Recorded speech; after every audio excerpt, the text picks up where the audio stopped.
बंदी छोड़ कबीर साहिब की जय। बंदी छोड़ गरीबदास जी महाराज की जय। स्वामी रामदेवानंद जी महाराज की जय। बंदी छोड़ सतगुरु रामपाल जी महाराज की जय। सर्व संतों की जय, सर्व भक्तों की जय, धर्मी पुरुषों की जय, श्री काशी धाम की जय।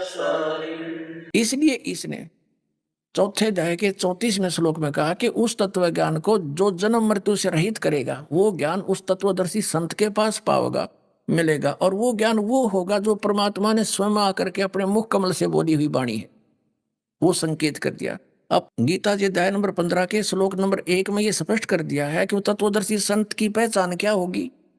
ये उल्टा लटका हुआ संसार रूपी वृक्ष है, ऊपर को जड़, नीचे को तीनों गुण रूपी शाखा। गीता जी अध्याय नंबर 15 के श्लोक नंबर 1 से लेकर 4 तक का निष्कर्ष बताता है ये दास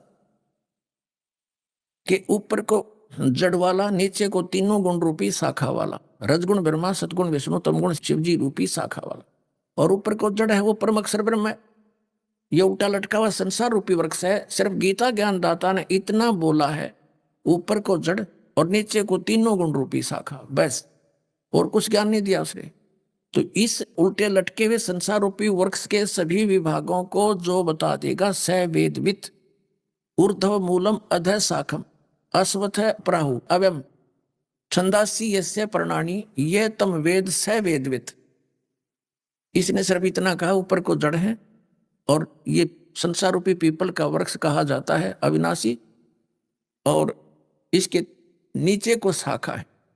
फिर दूसरे श्लोक में कहा कि तीनों गुण रूपी शाखा, गुण प्रवर्धा, तीनों गुण रूपी जो शाखा है ये रजगुण ब्रह्मा, सतगुण विष्णु, तमगुण शिव जी। इतना ज्ञान दिया इसे, और बाकी छोड़ दिया कि तत्वदर्शी संत बताएंगे। यहां वो भी तत्वदर्शी संत की पहचान बता दी कि उल्टे लटके हुए संसार रूपी वृक्ष के सभी विभागों को जो अलग भिन्न भिन्न करके बताएगा, स वेदवित, वो तत्वदर्शी संत है। अब परमात्मा ने 600 वर्ष पहले आकर के ज्ञान दिया था कबीर देव जी, कबीर परमेश्वर जी ने, कि अक्षर पुरुष एक पेड़ है और सरपुरुष वा की डार और तीनों देवा शाखा है ये पात रूप संसार।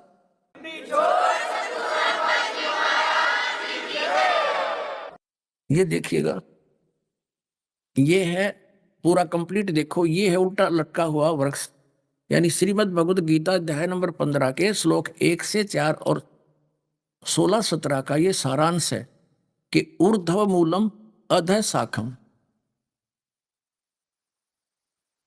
अश्वत्थम अवय प्राहु।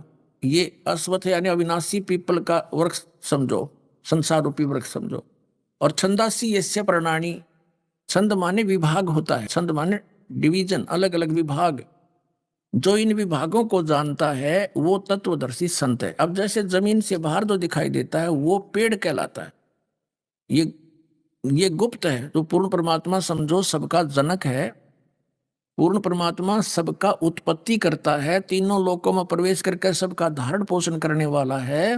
वो परमात्मा तो गुप्त है, वो तो छुपा हुआ प्रोक्ष है, वो अभी तक किसी की बुद्धि में नहीं आया। तो परमात्मा स्वयं आए बता करके आज इस दास पे कृपा करी, उस मालिक के दिए हुए ज्ञान को उसके बच्चों तक सुलझा के समझा के उनके रूबरू कर दूं। कबीर साहब ने कहा है कि नौमन सूत उड़ जिया ये ऋषि रहे झकमार और सतगुरु ऐसा सुलझा दे उड़ जाना दूजी बार।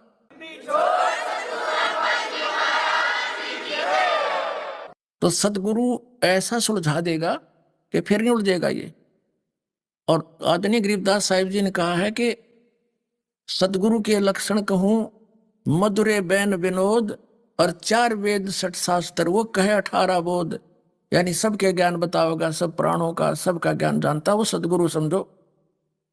अब देखो, ये इससे बाहर जो तना है ये समझो अक्षर पुरुष है, और तने का फिर डार है ये सरपुरुष ज्योति निरंजन समझो। और इस डार के फिर 3 शाखाएं हैं, रजगुण ब्रह्मा, सतगुण विष्णु, तमगुण शिव जी। ये इनके पुत्र हैं इस काल के, और हम पात रूप संसार, ये पात रूप संसार। परमात्मा ने कहा अक्षर पुरुष एक पेड़ है, ये अक्षर पुरुष है।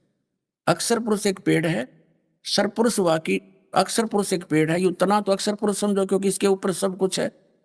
और सरपुरुष यानी ज्योति निरंजन वाकी डार, और तीनों देवा, इसको ब्रह्म भी कहते हैं सरपुरुष को, और सरब्रह्म भी कहते हैं, इसको सरब्रह्म भी कहते हैं।